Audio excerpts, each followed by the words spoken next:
Hey, Legum Doctors, welcome back.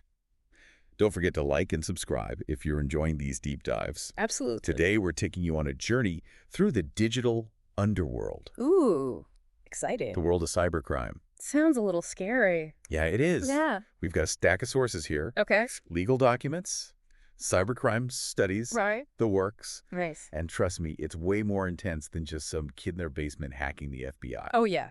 Definitely way more to it. Oh, for sure. What's fascinating is how organized and global cybercrime has become. I know, it's crazy. It's not just about data theft anymore. We're Right. talking about attacks that can disrupt entire nations, Wow. sophisticated fraud schemes, Yeah. and even digital harassment with real-world consequences. It's scary stuff. It is. One study found that nearly 2/3 of organizations have experienced cybercrime committed by their own staff. Really?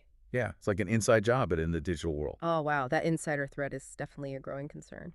But let's break down the different faces of cybercrime Okay. using the categories outlined in our sources. Sounds good. First, we have crimes where the computer itself is the target. So like hacking, Yes. viruses, Uh-huh. and those denial of service attacks that can take down entire websites, right?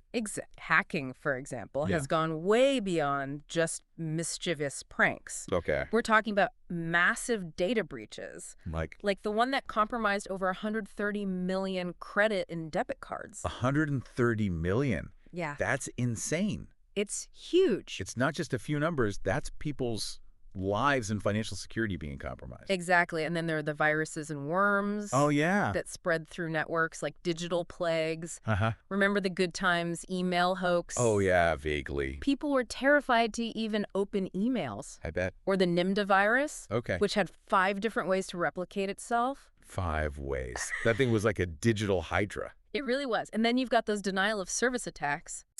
It's like a digital siege flooding a website with so much traffic that it just collapses. I see.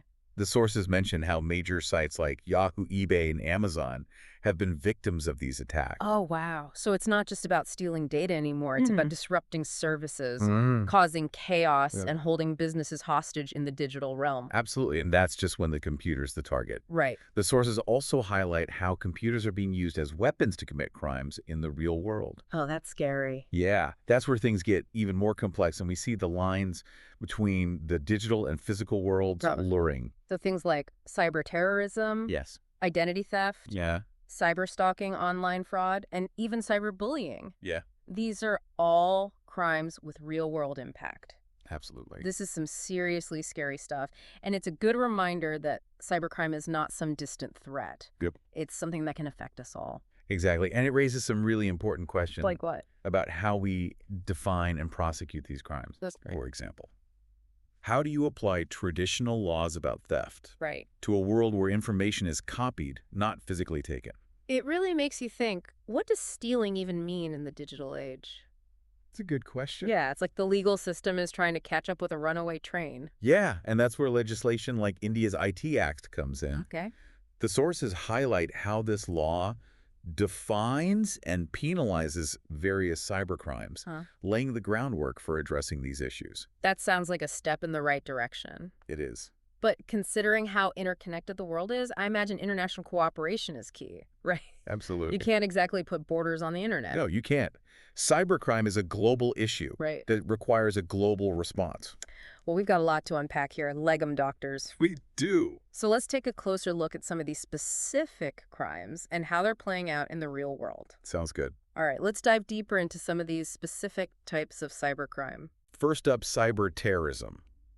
What exactly does that look like? It's not just a Hollywood plot. You know, Yeah. the sources mention the 2007 cyber attacks on Estonia, Oh, yeah.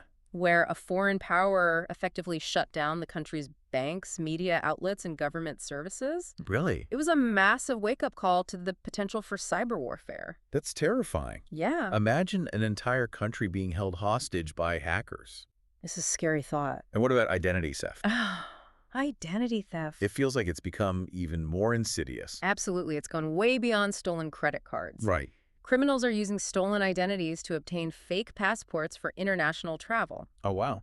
The dark web has become a marketplace for personal data. It's crazy. The sources talk about the In Fraud Forum takedown. Okay. Millions of stolen credit card details, social security numbers, even passports are being traded. So it's like your entire life is up for sale on the dark web. Pretty much. That's chilling. So what about cyberstalking? Cyberstalking. Does that really happen outside of those crime dramas? More often than you might think. Really? And it's not limited to physical stalking anymore. Okay. The sources describe how perpetrators use social media, email, and even create fake profiles. I see. To harass and defame their victims.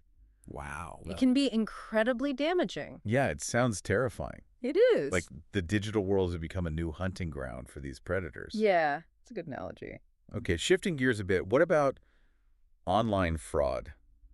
Online fraud. I feel like everyone's got a story about a scam they almost fell for. Probably. Yeah. It's everywhere. Right. The sources highlight those too good to be true laptop ads on classified websites. I've seen those. And elaborate phishing schemes that trick even the most cautious users into giving away their bank details. It's so easy to fall for those. It really is. It's like a digital minefield out there. That's a good way to put it. And what about cyberbullying?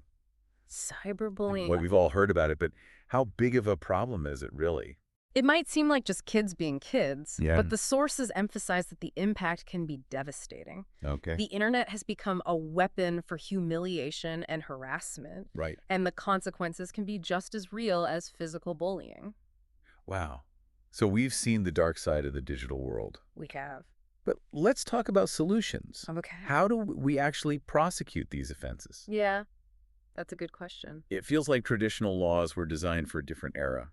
You're right. Traditional laws often struggle to keep up with the rapid evolution of technology. Yeah. The sources point out the difficulty in applying the concept of theft Right. to the digital world where information is copied, not physically taken. That's a great point. Yeah. It really challenges our understanding of what stealing even means in this context. Are there any legal frameworks that are starting to address these unique challenges? Absolutely. The sources highlight India's IT Act, Okay. which defines and penalizes various cybercrimes. I see. It's been a crucial step in providing legal tools to combat these digital offenses.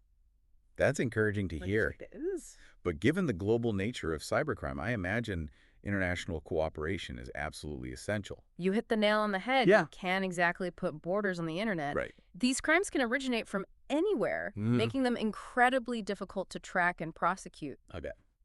The sources discuss how law enforcement agencies around the world need to work together Okay. to share information and resources.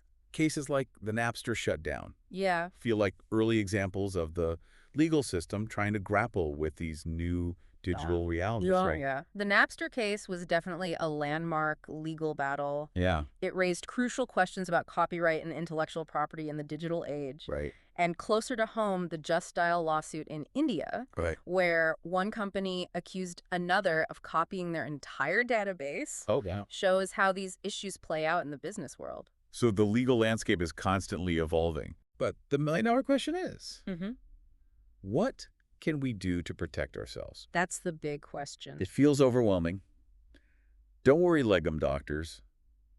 It's not all doom and gloom. No, not at all. The sources actually offer some really practical advice for staying safe online. Oh, good. So what kind of advice are we talking? Well, the first line of defense is strong passwords and multi-factor authentication. Strong passwords. Yeah, I've heard that before. Think of it as double bolting your digital doors.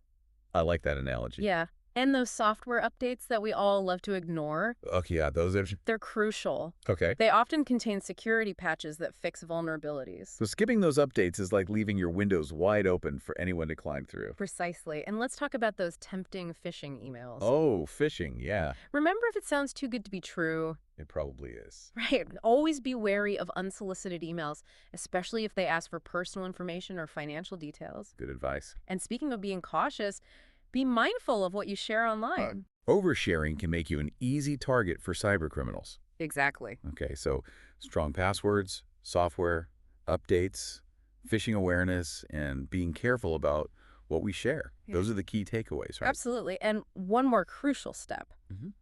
Back up your data regularly. Oh, backing up, yeah. Imagine losing all your photos, documents, and memories because of a ransomware attack or a hard drive crash. That would be devastating. It would. Backing up is definitely essential. It's like having an insurance policy for your digital world. Precisely. So we've explored the alarming rise of cybercrime, the various ways it manifests the challenges of prosecution, Yeah. and most importantly, how to protect ourselves.